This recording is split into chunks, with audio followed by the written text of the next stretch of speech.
Mga idol, sa mapagpalang araw naman sa ating lahat. Ito kararating lang. Ito na yung i-review natin na speedometer. Ayan, murang-mura lang, napakamura. Mapapamura ka. Ayan, sana okay naman itong loader natin. Ayan, i-review natin soon. Pagka na-set up na, kararating lang eh. Hindi ko pa nga alam ito i-set up eh. Baka alam nyo mga idol. Ayan, comment down below. Ayan, mura lang siya, 225 kasama na yung shipping fee.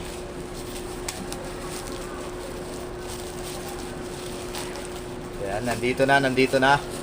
Ito yung speedometer.